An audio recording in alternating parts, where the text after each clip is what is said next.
Saudara dikasih Tuhan, saya coba menghubungkan tentang hati yang degil ini dengan beberapa ayat. Saya hubungkan dengan beberapa ayat. Mari kita lihat dulu. Buka bersama saya Markus 16 ayat 14. Kita lihat dulu dari konteks Markus. Markus 16 ayat 14. Mari buka bersama saya Bapak Ibu. Markus 16 ayat 14.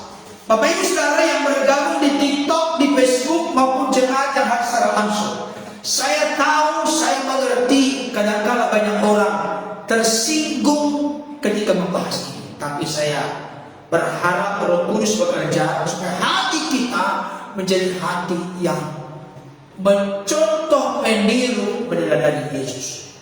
Markus 16 ayat 14. Saya baca untuk kita. Bapak Saudara ikuti dalam hati. Akhirnya ia menampakkan diri kepada ke-11 orang itu. Kenapa 11 orang? Karena Yudas Iskariot telah dalam heret Yesus setelah dia lemparkan uang itu kepada Allah. Akhirnya dia pergi bunuh diri dengan cara gantung diri.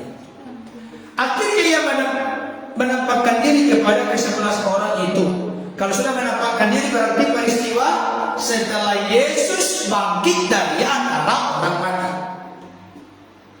Ketika mereka sedang makan, dan ia sama-sama dua ya, dan ia mencela ketidakpercayaan dan kedegilan hati mereka, oleh karena mereka tidak percaya kepada orang-orang yang telah melihat dia sesudah kebangkitannya. Berarti ada orang-orang Maria Magdalena bercerita kepada murid-murid yang lain yang ke-11 ini bahwa guru Tuhan Yesus telah bangkit, tapi ternyata mereka tidak percaya. Perhatikan baik ayat yang ke-14. Dan ia, mulai dari ia, perhatikan kalimatnya. Dan ia mencela ketidakpercayaan dan kedegilan hati mereka. Perhatikan, kata ketidakpercayaan digantikan dengan kedegilan hati mereka. Jadi saya mau kasih tahu, kedegilan hati, kekerasan hati membuat orang tidak bisa bertumbuh dalam keyakinan, kepercayaan, iman. Nada maksud. Tidak kebetulan di sini digandengkan antara ketidakpercayaan dengan kedegilan hati. Kenapa? Roma 10:17 berkata, jadi iman timbul dari pendengaran dan pendengaran akan firman Kristus. Firman yang didengar disimpan dalam hati oleh Roh Kudus karena anak itu yang menerima firman itu belajar memperhatikan, maka hatinya berubah dan diubahkan. Saya mau tanya, tolong siapa yang bisa jawab? Buang hati yang degil itu sangat berbahaya. Apa bahayanya? Ternyata hati yang degil bersangkut paut dengan ketidakpercayaan. Jadi kalau Bapak Ibu Saudara punya impian, harapan dan doa dalam menjalani kehidupan Tuhan, aku ingin menjadi orang yang bertumbuh dalam iman. Berarti kita telah siap berkata apa? Aku tidak mau memiliki hati yang setuju.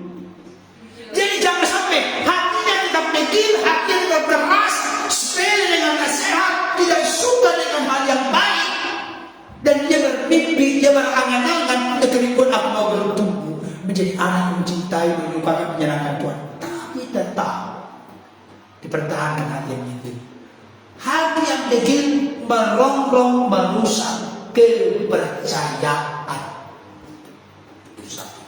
Yang kedua kita lihat 1 Samuel 15:23. 1 Samuel 15 ayat 23.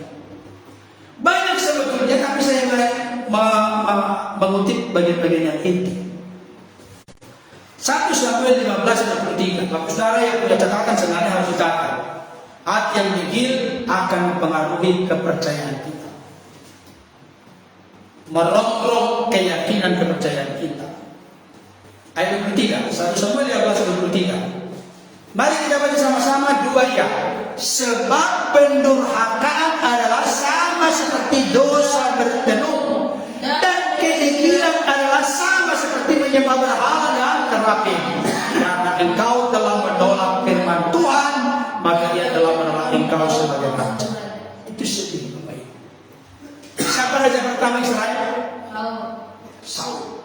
Saul itu ditolak oleh Tuhan. Karena apa? Salah satu cirinya adalah karena memiliki kedegilan hati. Ini dia. Saul ditolak oleh Tuhan menjadi raja atas Israel dan nanti digantikan oleh Daud. Kenapa? Karena kedegilan, kekerasan hati seorang Saul, di mana dia memilih untuk berontak kepada Tuhan daripada taat kepada Tuhan. Perhatikan kata-kata ini. Dan kedegilan adalah sama seperti menyembah berhala dan terapi. Terapi itu biasa diartikan dengan kerup atau malaikat. Kedegilan sama seperti menyembah berhala. Bapak Ibu Saudara menyembah berhala?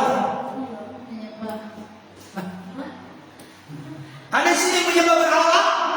Di gunung-gunung, gunung keramat, pohon keramat, gua keramat, ada? Gak ada.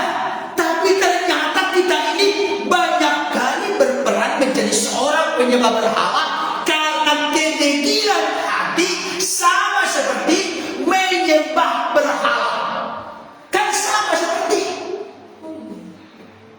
Bayangkan, orang menyembah berhala berarti dia sujud kepada berhala. Berarti orang yang kedegilan adalah orang yang sujud kepada kekerasan hatinya, sujud kepada kepala batunya, sujud kepada ketidaksukaan mendengarkan nasihat. Jadi kalau kita mempertahankan hati yang degil, berarti aku ini mirip seperti seorang yang menyembah mau. Tapi di dalam otak pikirannya, aku mengenal Allah yang benar, Yesus Juru Selamat, Roh Kudus begitu, benar semua. Tapi realita kenyataan praktek hidup menyembah berhala atau mirip menyembah berhala. Ini Alkitab ini nggak kita mengerti, nggak kita pelajari dengan serius, makanya kita ini udahlah. Saya kasih tahu, orang yang merasa nyaman atau zona nyaman dalam hidupnya, udahlah, aku sudah benar, aku sudah menyenangkan Tuhan, aku sudah diperkenan oleh Tuhan. Saya kasih tahu, kalau memang benar demikian puji Tuhan. Tapi kalau orang melabelkan atau membuat pernyataan-pernyataan demikian dalam hatinya, padahal dia sudah jauh melenceng, menyimpang dari Tuhan, orang itu tidak mungkin berubah. Kenapa tidak mungkin berubah? Karena sudah merasa benar. Karena itu kita perlu membandingkan diri kita dengan Tuhan melalui firman supaya diri kita ini terkoreksi sehingga ke depan menjadi serupa seperti Kristus. Yang terakhir, kenapa bahaya? Dan nanti akan saya kaitkan yang ayat-ayat bacaan kita dari Markus pasal 6 tadi. Mazmur 81 ayat 13. Mari kita bersama saya. Ini yang paling berbahaya. Mazmur 81 ayat 13, saudara. Kita baca sama-sama kembali dua ya.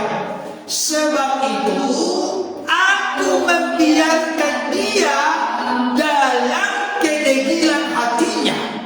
Biarlah mereka berjalan mengikuti rencananya sendiri. Siapa yang bisa menyimpulkan kalau orang punya kedegilan hati? Apalagi sini dikatakan aku membiarkan. Berarti kalau Tuhan sudah sampai membiarkan, itu mirip dengan siapa? Yang suka mengeraskan hati, siapa itu? Masih ingat ya? Fir'aun itu bolak-balik tegur Tuhan, bolak-balik tegur Tuhan, tapi tetap mengeraskan hati, tetap memberontak. Maka akhirnya Tuhan mengeraskan hatinya. Ini juga di sini. Sebab itu aku membiarkan dia, membiarkan. Kalau sudah dibiarkan, Bapak Ibu Saudara, kalau punya anak dibiarkan anaknya dalam sebuah kesalahan, gimana kira-kira? Masih cinta nggak? Halo, Bapak Ibu? Punya anak, apakah laki atau perempuan,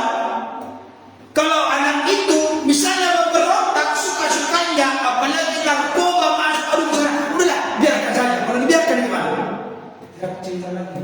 Gak ada lagi. Di sini juga. Sebab itu aku membiarkan dia dalam kehidupan hatinya. Artinya yang dimaksud dengan dia di sini berarti orang yang sudah terus menerus berada dalam kedegilan hati itu. Artinya sudah beberapa kali diingatkan, berapa kali dinasihati. Dengarkan baik. Saya mau tanya, anak-anak kita di sini yang sekolah SMP, SMA, pernah kami nyontek? Pernah. Saya ini sebagai seorang pendeta hamba Tuhan, saya pernah menyontek. Kalau dulu di kampung saya disebut bukan menyontek, tapi ilmu tilik.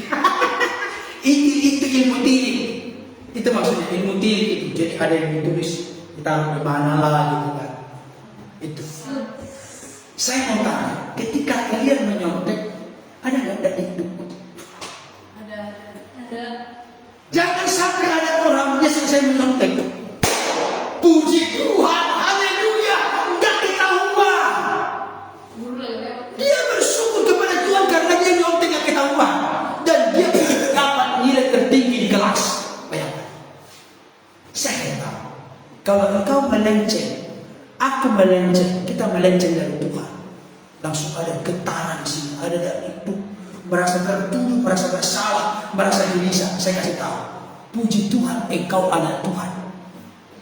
Tapi kalau Bapak Ibu saudara melakukan sebuah kekeliruan, penyimpangan, kesalahan, tapi biasa saja, rata saja, waduh, apalagi bersyukur, puji Tuhan. Puji Tuhan, aku korupsi, gak ketahuan. Oh terima kasih Tuhan atas pertolongan. Perlindungan Tuhan gak itu? Bayangkan orang seperti itu mensyukuri dia gak ketahuan korupsi. Aduh, ngeri sekali.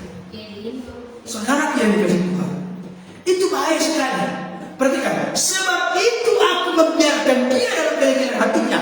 Biarlah mereka berjalan mengikuti rencana sendiri. Berarti kalau orang punya daging hatinya, orang itu akan berjalan menurut maunya, keinginannya, suka-sukanya, rencananya, keinginan sendiri. Perhatikan, sejauh mana kita menyimpang dari jalur yang benar, itu menentukan kualitas hati kita. Halo Bapak Ibu, kalau kita ini sudah selalu mengikuti rencana kita, rancangan kita, kesukaan kita, kesenangan kita, sebenarnya kita ini sedang mengalami kedegilan hati. Jangan sampai kita sempat dibiarkan oleh Tuhan. Kenapa? Anakku yang kukasihi, kutegur. Kalau dihajar, berarti masih Saya. kalau didiamkan, Tidak saya.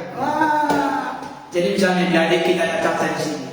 Kalau kau nak tidak ditegur papa sama mama lagi, kalau ada kekeliruan, jangan bilang puji Tuhan aku tidak ditegur papa mama. Jangan. Anak yang gelisah ketika tidak ditegur orang tuanya ketika salah, itu anak yang baik.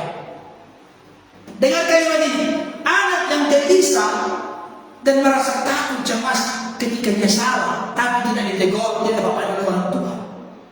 Saya kasih tahu, itu baik. Berarti dia rindu, aku mau dinasihati dong.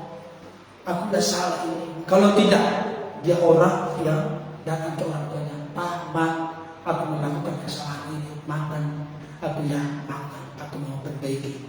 Doakan aku yang paham supaya aku ke depannya lebih baik. Wah, itu luar biasa sekali. Luar biasa sekali. Berarti firman yang didengarkan itu bukan masuk telinga kiri, keluar telinga kanan. Yang bagus itu adalah firman itu masuk telinga kiri, masuk telinga kanan, diolah di pikiran, disimpan dalam hati. Jangan masuk telinga kiri. Yang paling parah itu keluar telinga kiri lagi, gak sempat diolah di otak. Masuk telinga kanan, mental lagi. Ada di sini kalau dengar firman sudah mental dulu. Ada di sini ketika dengar firman langsung ngantuk. Ada di sini ketika baca firman di rumah. Terima kasih Tuhan karena aku membaca firman jadi aku ngantuk bisa tidur bobo. Bahwa itu ada dua. Karena dia sudah menghayati firman yang menguatkan dia, akhirnya dia tidur dengan tenang kalau membayar masalah. Itu bagus. Tapi kalau orang itu baca Alkitab, apalagi hurufnya kecil-kecil, tanpa mengerti menghayati ayat yang ngantuk, itu yang sudah berbahaya. Jadi Alkitab itu kata-katanya yang kecil ini seperti papilun, seperti obat tidur. Membuat jadi tidur bukan karena sudah meresapi, merenungkan isinya, maknanya, tapi karena sudah bosan dan malas. Bagi saudara pilih yang mana?